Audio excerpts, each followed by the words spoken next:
O cadáver humano. Algumas culturas preservam seus mortos para garantir uma gloriosa vida após a morte. Outras queimam o corpo para libertar sua alma. E muitas o enterram para devolvê-lo à terra.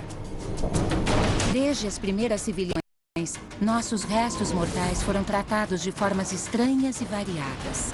A questão é, por quê? Eu sou Kara Cooney, uma egiptóloga em uma busca internacional. Observo o comportamento humano passado e presente do ponto de vista do Egito Antigo. Quanto mais eu viajo pelo mundo, mais semelhanças eu vejo. Ao explorar como nos tornamos quem somos hoje, eu sempre retorno aos legados do Egito.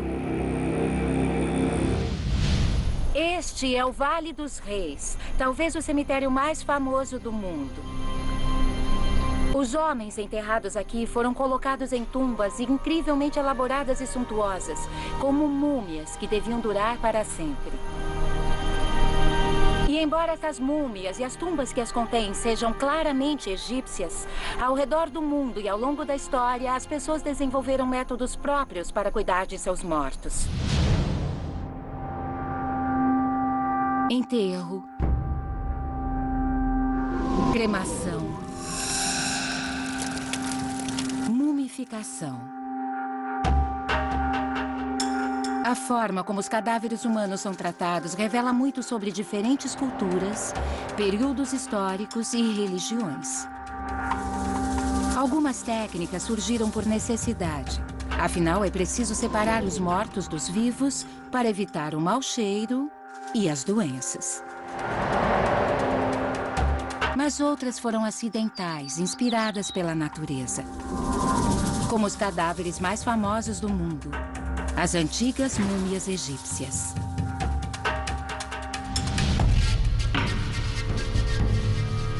Este é um cemitério em Fayum, 100 quilômetros ao sul do Cairo.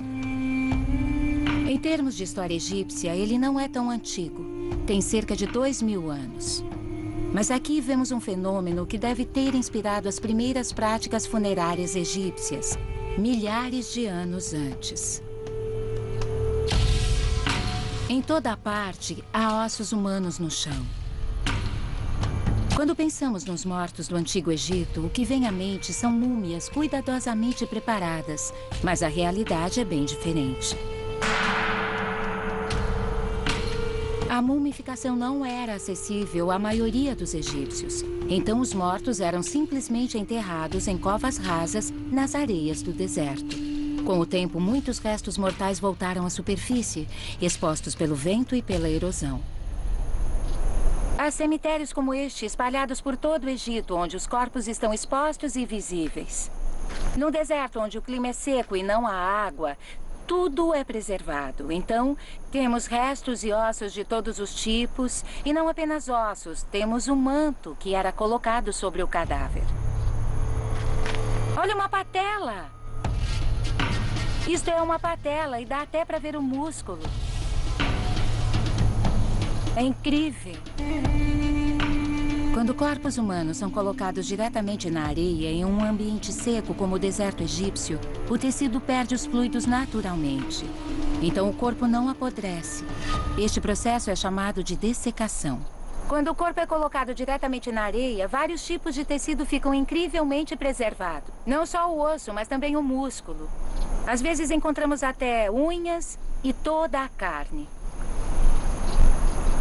E quando os egípcios viam isso, cadáveres preservados com o rosto quase perfeito, com toda a carne, os ossos e o corpo ainda intacto, eles achavam que era uma coisa mágica. Eles acreditavam que este processo criava um corpo eterno.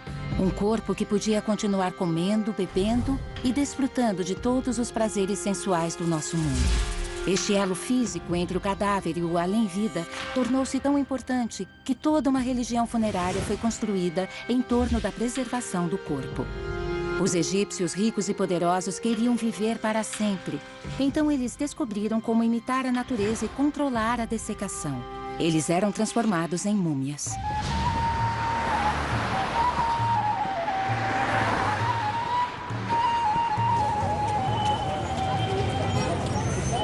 Museu do Cairo, entre as maravilhas e riquezas do passado egípcio, há uma área em que os visitantes devem baixar a voz em respeito aos moradores reais.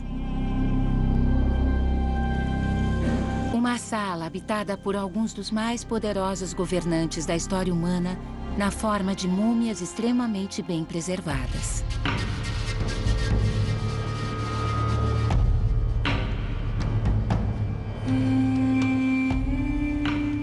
O processo era o seguinte.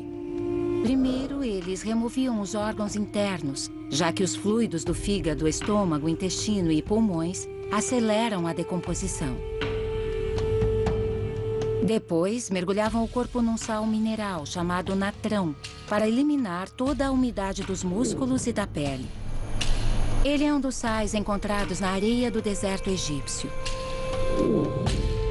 Quando o corpo estava seco, eles o removiam do sal e o tratavam com óleos, mantendo a pele flexível o bastante para não rachar e se desintegrar. Acreditava-se que a múmia resultante havia entrado num estado sobrenatural, mas ainda físico. E muitos destes corpos continuam intactos até hoje. Essa é a múmia de Ramsés II, um homem que viveu em 1250 a.C. e um dos maiores faraós do Egito. O tratamento deste corpo reflete isso, é uma obra-prima da mumificação. Seus traços faciais, sua pele e cabelo estão incrivelmente bem preservados. E é um corpo com mais de 3.000 anos. Mas os egípcios acreditavam que a mumificação do corpo não era o único pré-requisito para uma boa vida após a morte.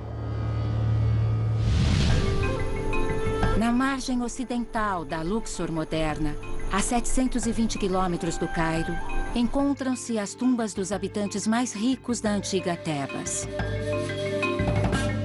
Esta data de 1350 a.C. Eu estou na tumba de Ramose, vizir e homem muito rico da região de Tebas. E este desenho representa seu cortejo funerário, lembrando que ele encomendou e construiu esta tumba antes de morrer.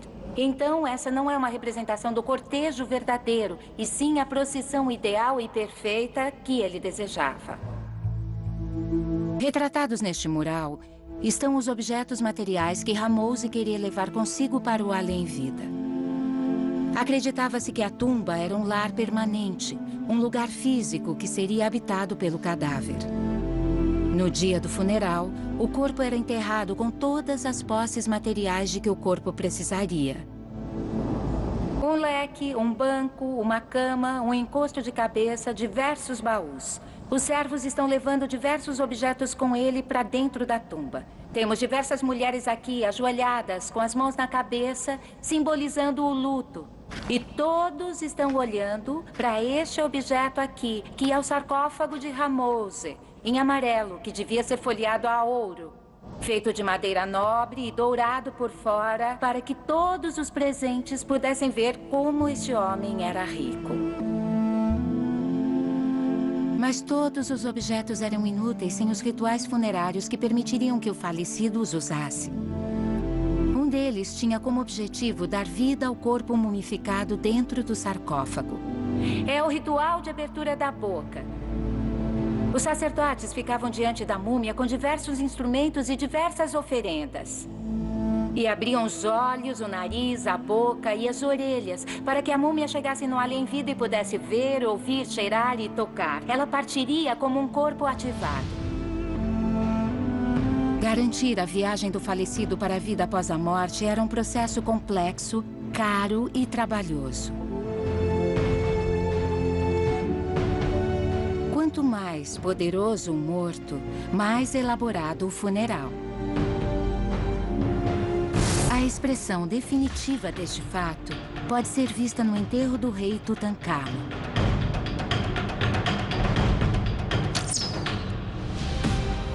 Quando descoberta em 1922, a tumba de Tutancâmon ostentava uma quantidade impressionante de riquezas materiais. Carruagens ricamente decoradas,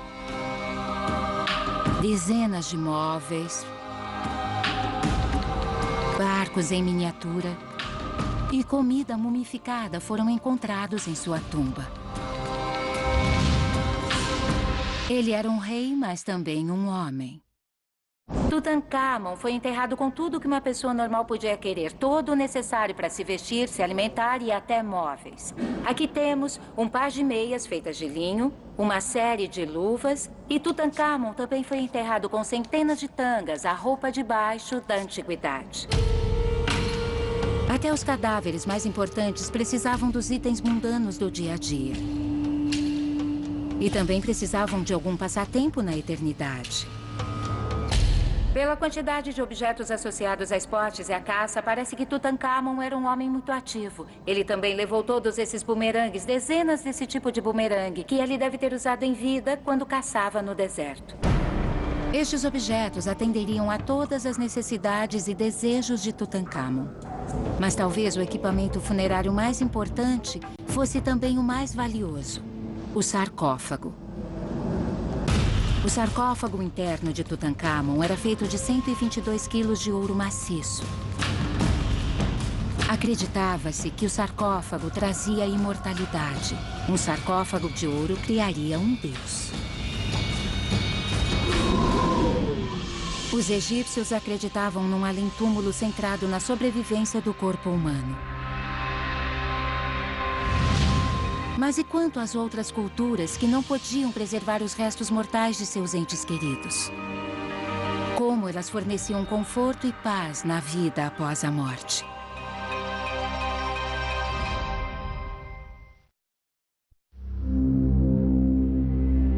No interior da Itália, a 1 hora de Roma, encontra-se a cidade antiga de Cerveteri.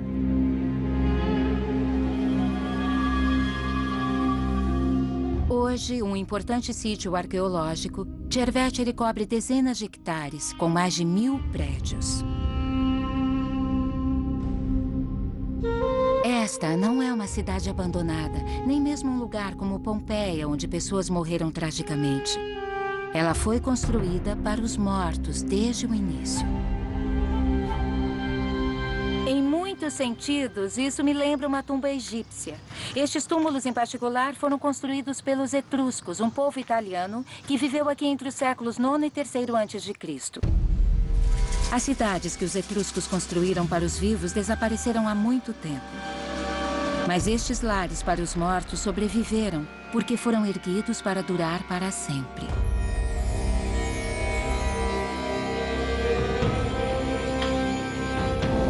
Tudo isso foi escavado em rocha sólida, essa pedra é tufo vulcânico, e foi construído para se parecer com uma casa. Então os etruscos enterravam seus mortos numa casa para que tivessem um lar por toda a eternidade. Esse detalhe aqui representa uma viga de madeira. Nós temos uma coluna aqui, e em todo lugar vemos essas camas para os mortos. Entrando neste outro espaço funerário, vemos que ele é muito maior. E devia ser para o patriarca da família, alguém mais importante. Como os egípcios, os etruscos enterravam seus mortos com todo tipo de coisa. Muito vinho, muita comida, muitos vasos, roupas, joias. Parte disso ficava aqui e a outra parte nas salas exteriores. Mas a diferença entre os egípcios e os etruscos, a principal diferença é que os corpos não eram mumificados, não eram preservados, eram deixados nessas camas para apodrecer. O clima é muito mais úmido aqui na Itália, em comparação com o Egito. Então era impossível ocorrer a dessecação natural ou mumificação natural. Os etruscos sabiam disso, sabiam que os corpos nas tumbas iam se decompor e apodrecer. Mesmo assim, construíram estes grandes monumentos. Para nós, pode parecer que os etruscos desperdiçaram dinheiro e esforço, construindo lares tão elaborados para os mortos e os mobiliando com todos os confortos dos vivos. Mas até hoje, enterramos os mortos com roupas, joias, óculos e até brinquedos. Mas em algumas épocas, em alguns lugares, os mortos levavam muito menos para a vida após a morte. Os antigos romanos, que controlaram a Itália depois dos etruscos, também criaram lugares especiais para os mortos, longe dos vivos. Dentro de Roma, os enterros eram proibidos por lei. Era uma questão de saúde pública. Então os mortos tinham que descansar fora da cidade. Até hoje, podemos ver o muro que separava a cidade do que já foi seu cemitério mais importante. Os romanos conduziram diversos tipos de enterros, dependendo do status social do morto e das tendências e crenças da época. Ao contrário dos egípcios, que investiam suas riquezas na conservação dos cadáveres, muitos romanos antigos gastavam seu dinheiro na destruição deles, através da cremação. A cremação era cara porque envolvia queimar madeira, além de outros objetos que cercavam o morto, como roupas e joias. O custo alto lhe deu prestígio, fazendo com que muitos romanos escolhessem este método. Na alvorada do Império Romano, a cremação havia se tornado a norma para aqueles que podiam pagá-la. Embora o corpo fosse queimado, os romanos se importavam muito com o tratamento dado ao cadáver antes da cremação. O parente mais próximo fechava os olhos do morto. Em seguida, o corpo era lavado e vestido com roupas adequadas, uma toga para os cidadãos romanos. Depois havia um cortejo fúnebre até o local da cremação. Muitos romanos acreditavam que a cremação permitia que a alma se erguesse do corpo nas nuvens de fumaça e chamas, libertando o espírito. Embora a cremação destruísse o corpo, os romanos davam grande importância ao lugar de descanso final das cinzas. A doutora Benedetta Bessi, da Universidade John Cabot em Roma, me levou aos cemitérios romanos. Isso é o que chamam de columbário, certo? Isso, exato. É um columbário, uma toca de pomba. Toca de pomba? Isso. Toca de pomba. Em latim, columbarium significa pombal, e podemos ver por quê. Cada túmulo é uma pequena cavidade para cinzas do morto. Totalmente diferentes das tumbas parecidas com casas feitas pelos egípcios e etruscos. Então, cada cavidade tem um buraco lá dentro e cada um tem uma tampa, certo?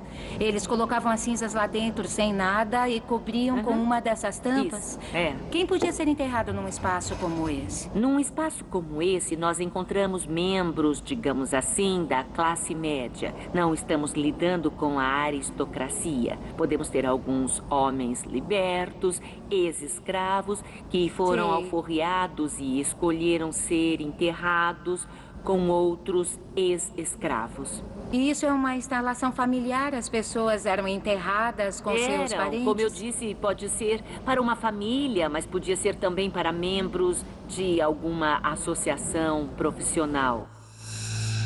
Muitos dos cidadãos mais pobres e de classe média pertenciam a clubes funerários, aos quais faziam pagamentos regulares. Isso lhes garantia uma vaga no columbário quando falecessem. Então é uma apólice de seguro para o além-vida. Era preciso poupar dinheiro e fazer pagamentos para se comprar este pedacinho. E isso garantia não apenas um lugar de descanso, como também a companhia dos seus colegas. Isso, do resto do grupo. Mesmo na morte, os romanos antigos queriam estar no lugar certo com as pessoas certas. Mas os columbários eram para romanos de classe média e não para famílias nobres. Para os romanos abastados que quisessem exibir seu status, existiam mausoléus mais chamativos ao nível da rua. A Via Ápia, construída no século IV a.C., rapidamente se tornou o principal acesso a Roma. Imperadores, exércitos e mercadores usavam esta estrada. E foi aqui que a elite romana construiu seus mausoléus ricamente decorados. Então aqui nós temos uma família, certo? Isso, temos o pai, a mãe e provavelmente um filho. Obviamente era uma família muito rica. Estão aqui na estrada principal, todos que chegavam a Roma viam esse túmulo. Assim como os egípcios e os etruscos, os antigos romanos tinham rituais funerários que beneficiavam tanto vivos quanto mortos. A cremação e os cemitérios fora da cidade não colocavam a saúde dos vivos em risco. E os mortos mantinham suas identidades como carpinteiros e ourives de classe média, como senadores ricos ou até como membros do mesmo culto religioso. Mas por volta de 200 depois de Cristo, as coisas começaram a mudar. Uma nova religião tomou conta de Roma e transformou radicalmente as práticas funerárias. A cremação foi gradualmente descartada. Os cristãos acreditavam na salvação após a morte e na ressurreição do corpo.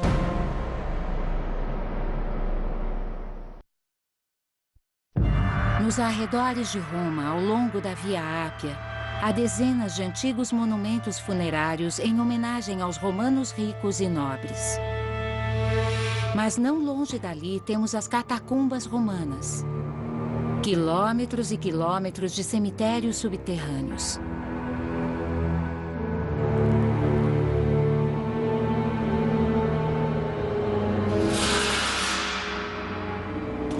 Estamos em uma das catacumbas mais antigas de Roma, que foi descoberta recentemente em 1964. É incrível! Alessandro Celani é um especialista em arqueologia romana e meu guia em um dos mais bem preservados destes labirintos funerários. Qual é a idade dessa catacumba? Essa data do ano 200 depois de Cristo. E foi encontrada intacta, então ainda há Isso, ossos foi e encontrada intacta. Podemos ver a bela interação entre os materiais originais, as oferendas e os ossos humanos que continuam visíveis, fornecendo um exemplo perfeito. É possível atribuir uma religião a esses túmulos? É possível dizer se são pagãos, judeus ou cristãos? É claro. Em primeiro lugar, foram todos enterrados. Então, não há evidência de cremação, porque os cristãos esperavam não apenas a ressurreição espiritual, mas também a ressurreição do corpo. Então, sua intenção era preservar o máximo possível dos corpos. Ao fim do século II a.C., a cremação havia se tornado a norma na Itália. Mas os cristãos acreditavam que Jesus voltaria à Terra e que eles precisariam de seus corpos novamente, quando os justos fossem separados dos pecadores. Por isso, os cristãos precisavam de bem mais espaço para enterrar seus mortos. Então, Certo. os cristãos compravam terrenos pequenos e escavavam túneis no subsolo para otimizar o espaço que tinham. As catacumbas são complexos labirintos subterrâneos com galerias laterais que se dividem e se dividem novamente. Muitas estão 3 ou 4 níveis abaixo do solo. Elas contêm milhões de túmulos. Já foi dito que, se colocadas em linha reta, elas teriam o comprimento da Itália. Então, o enterro subterrâneo era uma novidade, assim como enterrar o corpo inteiro e não cremá-lo. Isso. E também ser enterrado numa comunidade religiosa. É, de fato. E tudo isso distinguiu os cristãos desde o início na sociedade romana. Uau! Olha só! Foram encontrados fragmentos de vasos que eram colocados nas catacumbas como oferendas aos mortos. Como pode ver, temos esqueletos e também ossos. E não eram pessoas pobres se podiam ser enterradas com vidro. Não, não eram pessoas pobres. Essa câmara pertence a uma única família, que tinha contatos com as famílias mais importantes de Roma na época. E os ossos continuam aqui. Temos uma mandíbula e parece que essa pessoa morreu bem velha a jogar pelos dentes do fundo. É. Os cristãos enterrados aqui não se importavam em exibir o status de sua família, mas estavam preocupados em permitir a ressurreição de seus corpos. Então eles acreditavam que caminhariam pela terra novamente quando Cristo viesse pela segunda O que também vez. explica por que em todas as tumbas podemos encontrar o primeiro nome da pessoa é que eles acreditavam que no fim dos tempos, depois do julgamento final, eles seriam chamados por seu primeiro nome e então iriam ressuscitar. Então o sobrenome não é importante, sim o primeiro nome. O mais importante é o primeiro nome. E é o oposto do que encontramos nos túmulos romanos, onde vemos o nome do clã, da família em destaque. E o primeiro nome não é importante.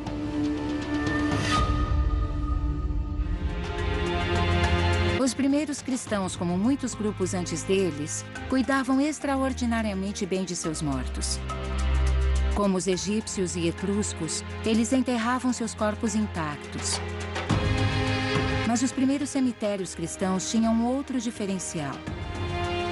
Os cristãos acreditavam que se fossem enterrados nessas catacumbas com outros fiéis e não cercados de pagãos, seria mais fácil entrar no reino de Deus. Ser enterrado ao lado de um mártir ou de um santo era ainda melhor. Acreditava-se que seus corpos tinham poderes quase mágicos. Governantes de uma antiga cultura do outro lado do mundo também acreditavam que a proximidade a cadáveres especiais traria poder após a morte. Mas eles queriam ser enterrados ao lado de vítimas de sacrifício humano.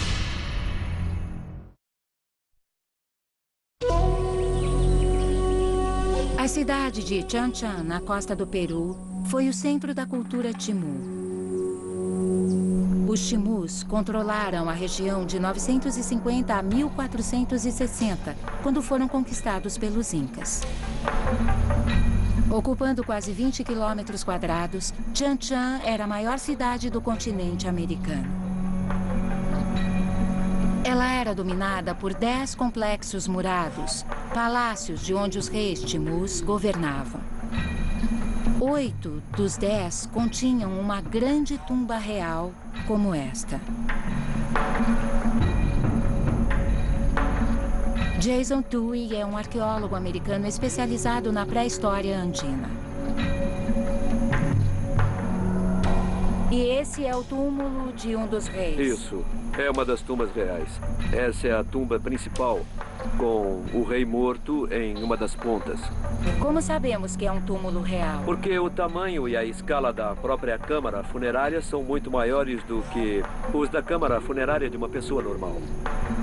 Assim como os egípcios, os Timus preservavam seus reis mortos.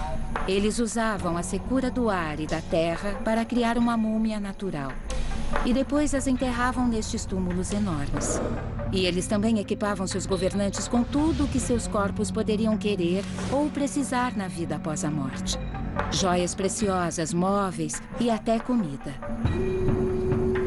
Mas eles incluíam algo a mais. Algo que expressava o poder absoluto do rei. Quando um governante de um império grande como esse morria, ele ia bem preparado. E além das riquezas que devem ter sido colocadas em sua tumba, ele foi enterrado com centenas de vítimas de sacrifício. Ao redor do túmulo principal, há pelo menos 40 túmulos de serviçais ou criados que continham, provavelmente, sacrifícios humanos. Estou vendo dezenas desses túmulos secundários e todos foram preenchidos. Eles foram saqueados e nós os preenchemos para preservá-los. Mas isso não é exclusivo dessa plataforma funerária. Todas elas têm túmulos secundários ao redor do principal. O fato dele estar cercado de criados é outro sinal de que é um túmulo Sem real. dúvida. Esse é o que foi preservado e aberto. E também saqueado na antiguidade. Podemos descer e dar uma olhada, o que acha? Eu adoraria descer para olhar. Sempre que tenho a chance de entrar num túmulo, eu aproveito.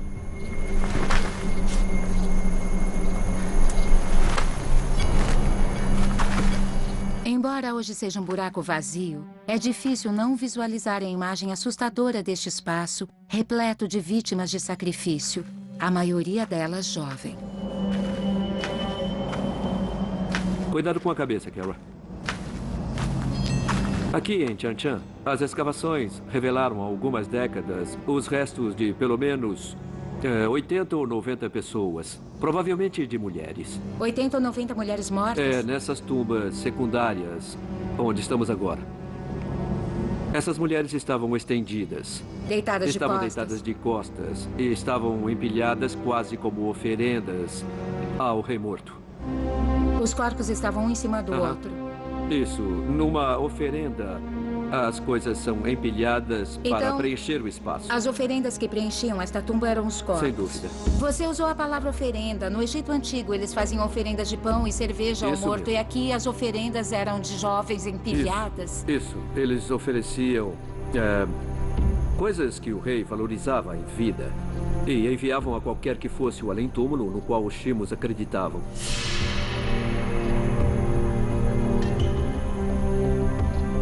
Ao longo da história, diversos governantes foram enterrados com riquezas materiais para usá-las no além-vida. Mas os reis Timus estão entre aqueles que levaram esta prática a um extremo assustador. Eles queriam que seus criados continuassem a servi-los por toda a eternidade. Os senhores de Timu deixavam claro que não apenas tinham autoridade sobre os vivos durante seu governo, mas que este poder divino se estendia após a morte. Outras civilizações da região também usavam corpos humanos para impor sua vontade. Corpos que já haviam sido enterrados.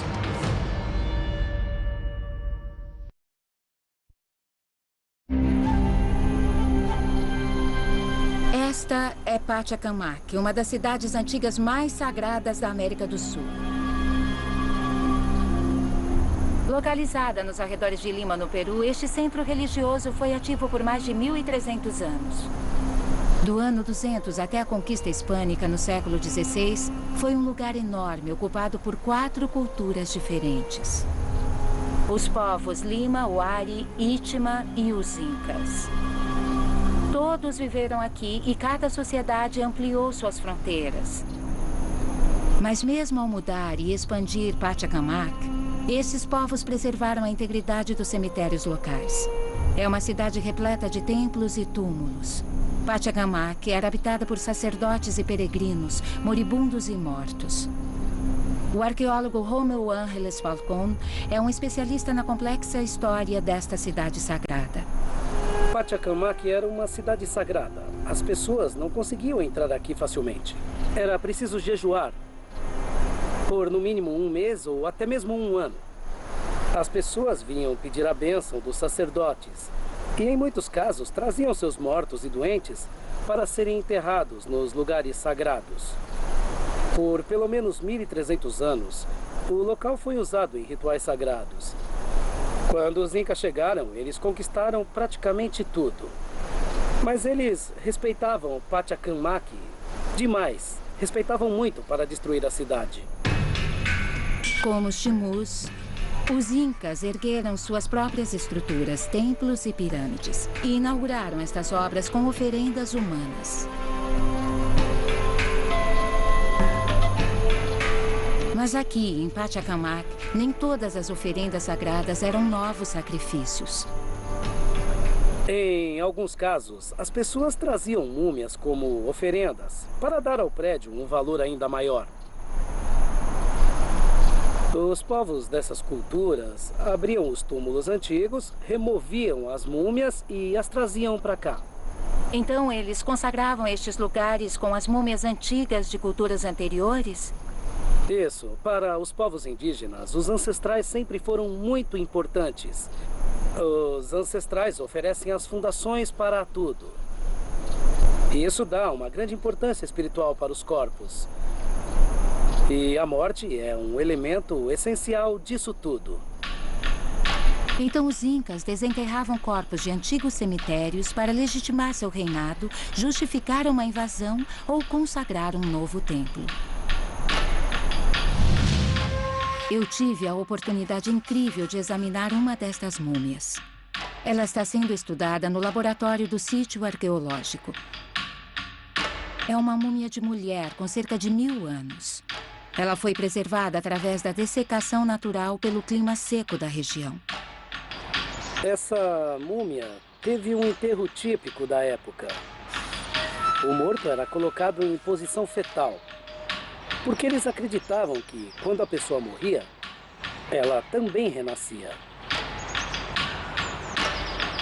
Ele era colocado na posição de uma criança no útero da mãe.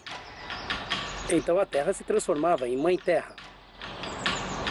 Eu já vi muitas múmias no Egito, mas esta é a primeira múmia peruana e elas são muito parecidas.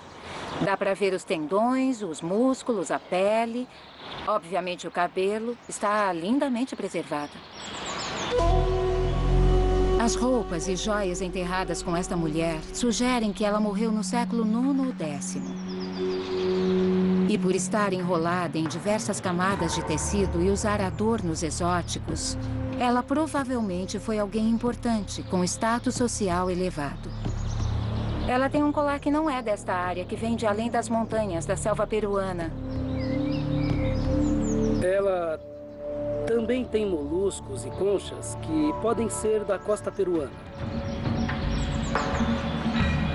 Por que eles usariam este corpo como oferenda ao novo templo? Por que os incas fariam isso? Porque ela foi uma mulher importante e foi por isso que a usaram como oferenda humana. A múmia foi tirada de um cemitério e colocada em um canteiro de obras inca. Então, esta múmia teve uma segunda vida após seu primeiro enterro. Ela foi enterrada entre 800 e 900 depois de Cristo e 400 ou 500 anos depois foi tirada do solo e usada como oferenda num templo construído pelos incas. Isso, exato. Este é o maior cemitério de Pachacamac e possivelmente o local de descanso original daquela múmia até que civilizações posteriores a desenterraram para usar seu corpo. Então, em algumas culturas, as pessoas podem ser enterradas mais de uma vez. E enterros secundários podem ter significados muito diferentes. Na verdade, muitas culturas exumaram seus mortos em elaborados rituais públicos. Algumas pessoas ainda praticam estas cerimônias até hoje por motivos muito pessoais.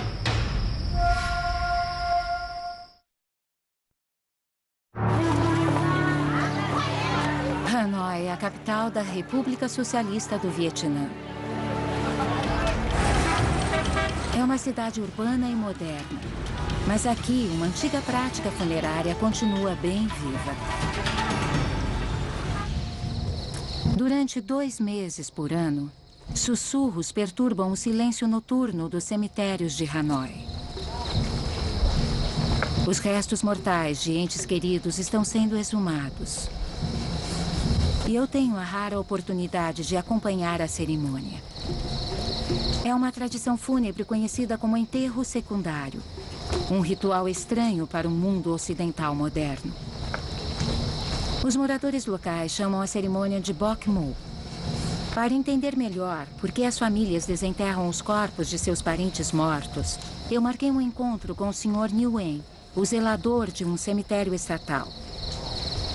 Estou vendo que um dos túmulos foi escavado. O que está acontecendo aqui? É o nosso trabalho. Perto do fim do ano, nós escavamos os túmulos. Um morto só passa 3 anos enterrado. É a prática tradicional aqui. E é mais higiênico para os homens que exumam os corpos. É o tempo que o corpo leva para se decompor totalmente.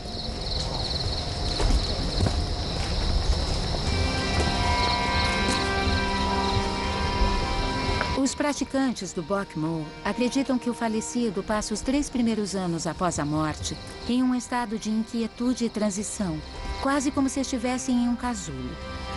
E somente desenterrando os corpos e os libertando de seus túmulos, os mortos podem se transformar em ancestrais poderosos, espíritos capazes de contribuir com o bem-estar de suas famílias. O ritual começa quando os membros da família perguntam aos mortos se podem perturbá-los. Acredita-se que os mortos entram em um estado confuso e vulnerável quando seus túmulos são perturbados e precisam ser acalmados com presentes e incenso. Eu notei muitas lágrimas quando os ossos do falecido são vistos pela primeira vez.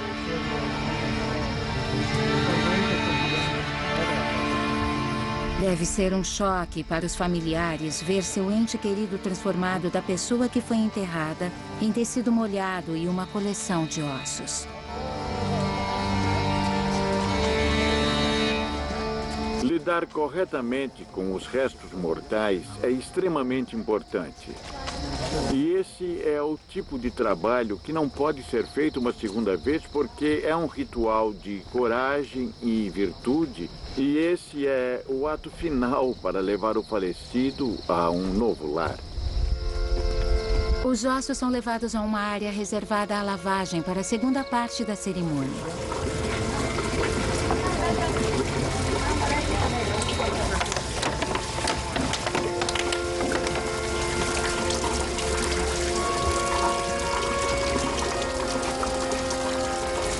Depois que a carne e a terra são removidas, os restos mortais ficam negros e brilhantes.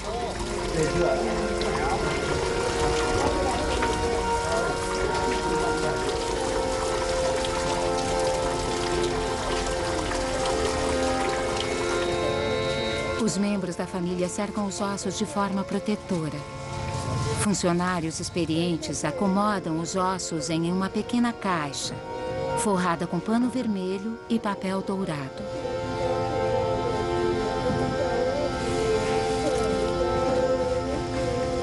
Os ossos rearranjados serão levados a um lugar próximo à casa da família. Eles reconstituem a coluna perfeitamente. Eles sabem a ordem das vértebras. A cabeça fica virada para fora. A pelvis é colocada. Eles embalam o corpo numa caixa pequena. É lindo.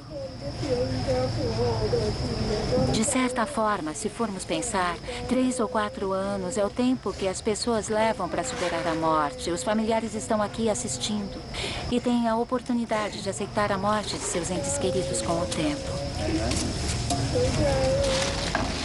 Até os menores ossos são colocados no novo caixão. O homem desta cerimônia morreu aos 97 anos.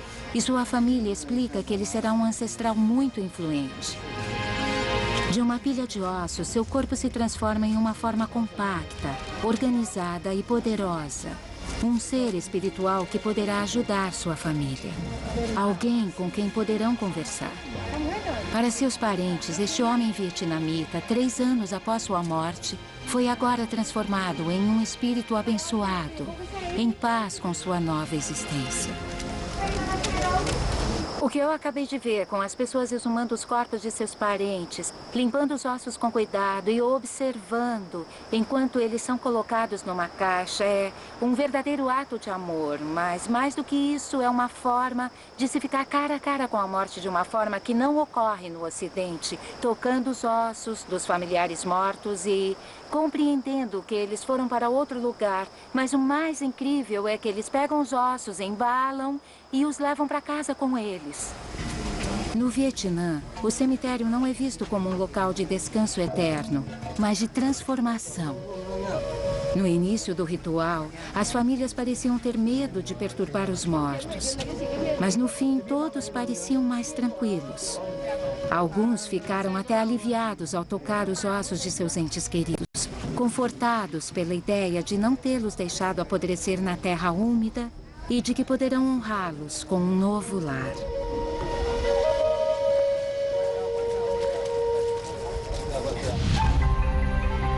Ao redor do mundo e ao longo da história, o cadáver humano foi tratado de inúmeras maneiras. Mas no fim, todos sentimos a necessidade de tratar os mortos de forma especial. Quaisquer que sejam os rituais e cerimônias relacionados à morte, eles são um meio de os vivos manterem uma ligação física com aqueles que se foram. Estas são algumas das muitas formas de honrá-los, respeitá-los e, finalmente, dizer adeus. Versão brasileira, Vox Mundi.